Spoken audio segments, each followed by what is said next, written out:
Hi friends, today I am going to talk to you about why I paint beautiful women, and while I talk to you about that, I'm going to show you the painting progress from start to finish of a plate that I did for a show that's local to me in Salt Lake City, Utah.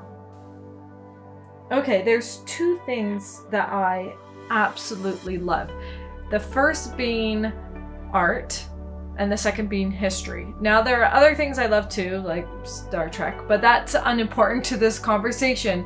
And so I want to talk about my love for history and for art.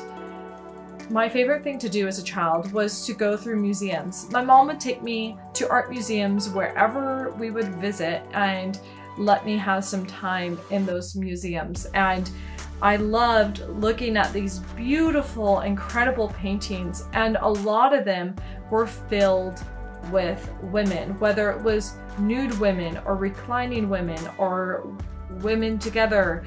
And I was lucky to have a mom who really pushed me to appreciate artists like Mary Cassatt, and that was one of her favorite artists growing up, and it became one of my favorite artists because the way she portrayed women was just a little bit different than the other women. And it wasn't until I was older that I realized that as these women are being portrayed, the ones that I really love, they're all being portrayed by men.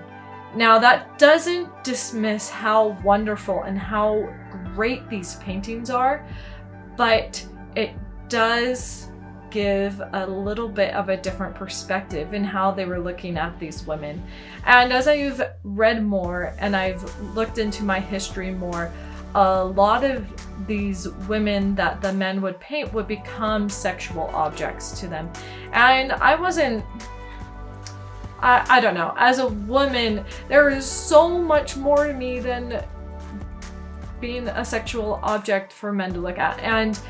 And a lot of women feel the same way. There's so much more. And so the whole idea of men painting women in vulnerable spaces, whether they're clothed or not, it changes the complete perception of the subject matter itself. And so part of me was really hesitant at first to paint, these beautiful women, but I loved it.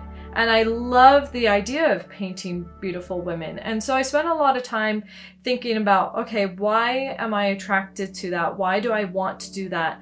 And honestly, part of that is just because there's this grand history throughout time of painted women.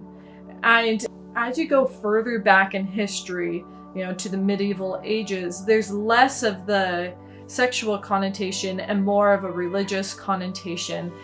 And I think that's great, but it's not quite in the kind of style, this romanticism around the human figure that I really do love. I love the fact that the human figure can be this beautiful object and in its creation, and it can be a beautiful object for people to appreciate in all its forms. Now, that makes it really difficult when a woman is taken and flattened down to, okay, she has a beautiful body and a beautiful face. And there's so much more to that. And so one thing that I have been trying to do lately, and especially with this painting that you see here now, I love this painting. I have a large version of it, a different kind of version of it that's very large that I hang in my house, because I'm taking this traditional idea of coming upon a woman who is laying down, and so I'm kind of intruding on her space a little bit. I'm intruding upon this vulnerable time, but I'm not looking at it in a sexual way. I'm looking at it in a way that she is owning her space. She feels vulnerable because she can be vulnerable, and that she's safe. And I really do like this painting, and I love the fact that it really is showing a woman that isn't being invaded by the looker, by the observer, I guess. It's not a woman being invaded by the observer of the painting.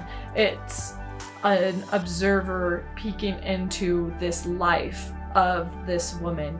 And I actually have titled the larger painting, and because this is the same subject and the same reference photo that I used for the larger painting, I named it Persephone in Repose.